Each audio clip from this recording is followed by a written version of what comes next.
head coach. We're with head coach Mikey Varas. To start you off in the room, Mikey, heading to Toluca for the second leg with the score advantage. What can you expect out of this match, and how is the team stepping into this matchup? It's going to be a very tough game, and we play against a very good team and with really good fans and a great atmosphere, and it's a tough place to play. But we're ready for the challenge, and we go there as we always do, like San Diego goes into every game. Going into Mexico, you already experienced a matchup against Pumas there, and just from the atmosphere that is to be expected, how much more does it feel like it's at stake with this atmosphere? No, these are the moments that we live for, so we're really excited for it. This is what you dream of when you first start kicking a ball as a young footballer.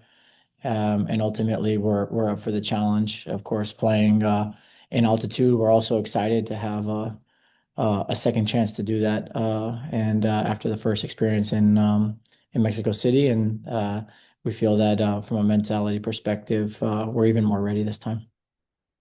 We'll go to questions on Zoom. Darren Smith, go ahead. Hey, Mikey. Different teams have different approaches to altitude. You guys chose to stay in Dallas until match day -1. I just wonder what sort of goes into the decision making about some teams think you want to get there as soon as possible and acclimate. Other teams think, you wait until the last minute. What were you guys processing for that? Yeah, we have a lot of smart people on the staff in our human performance department who analyze those details to the smallest detail. And ultimately, what it comes down to is you have the choice of getting there very, very early to acclimate, but you need a couple weeks, or you try to stay as little time as possible in it, and it'll have a lesser effect on you. And obviously, with the situation we're in, with a lot of games coming in, we chose the latter, and also we avoided extra flights by staying here and getting some training and being able to bond as a team because we're all in this together. Alejandro Villaseñor, go ahead.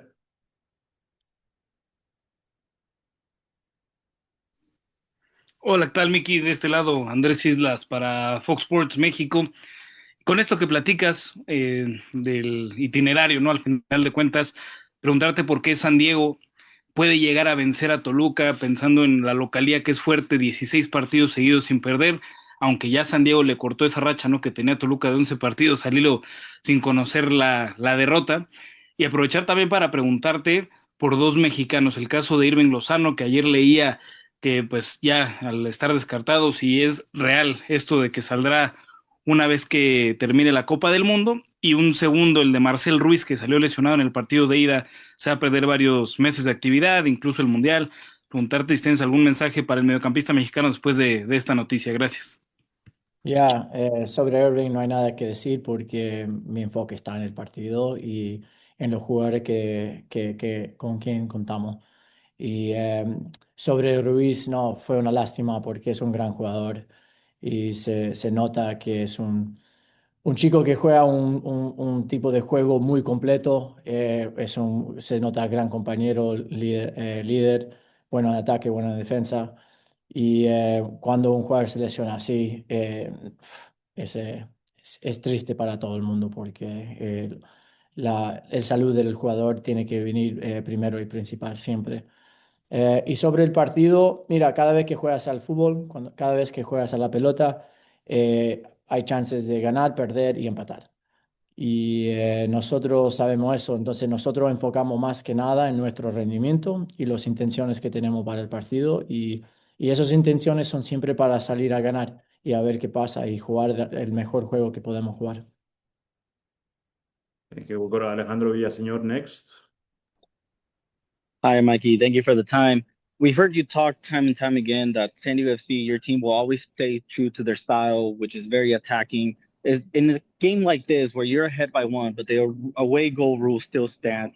Is the same approach there, or do you take a different approach, saying maybe we sit back a little bit, or does that change at all? We always talk about having a no regret mentality and in everything we do, from the moment we step on a training pitch, if we play a big game, if we play a friendly. And in order to do that, you have to go for the game. You have to always go for the game when you believe in the football that we believe in, and when you believe in the players and the staff, when we believe in each other the way that we believe in each other. So at the end of the day, our intentions are always to go for the game. We always want to control it as much as we can, to score goals, and to win. And then, of course, the whistle blows and you start playing against another good team, and you have to be ready for every single moment that can come. And you've also always talked about when a player's out, the next man up has to step up. Who is that player that will have to step up in Manu Dua's absence tomorrow? Yeah, we're not going to discuss the lineup the day before the game, but we're ready to go. And like you said, I think it's a perfect example of we've done it over and over again. When one guy comes out, another guy steps in, and this is why we believe in having a big squad. We believe in the unity we have in the group, the training environment that we have, because we have guys that are always ready and always hungry to come in and prove a point. And this is a fantastic opportunity for the team to show that. We'll go to Charles Boehm. Charles, if you have a question, go ahead. I didn't, but while I've got you, Mikey, I just wonder what you learned from the second leg against Pumas and kind of managing these situations and these two-legged ties. I know your team is still relatively young and as a group and maybe doesn't have a ton of experience, but what can you apply so far to this moment? Yeah, the most important thing we learned or we took away from the second leg at Pumas was now we lived it together. We lived that game in Mexico in altitude, and now we have that in our memory bank. Just like last year, we were learning each other and we were learning everything for the first time. The beginning of this year, one of our big strengths that we felt was now we have shared experiences together. And I think the most important thing is now we have that shared experience in Mexico in a second leg in a decisive game in altitude, and we're ready for that challenge. Okay, última pregunta con Vladimir García. Adelante, Vladimir. Hola, muchas gracias. En español, por favor, Vladimir García de TUDN. Ya con la información previa de lo sucedido contra Pumas, viajar a territorio mexicano, coach, quisiera saber si a usted en lo particular le gusta este nuevo formato de la Concacaf Champions Cup, si le gusta esta competencia que están teniendo los clubes mexicanos, el nivel que se está incrementando de las dos ligas también, de Estados Unidos, de la mexicana, el crecimiento que está teniendo el fútbol centroamericano. ¿Le gusta esta nueva edición? ¿Cree que es más competitiva que las anteriores? Gracias.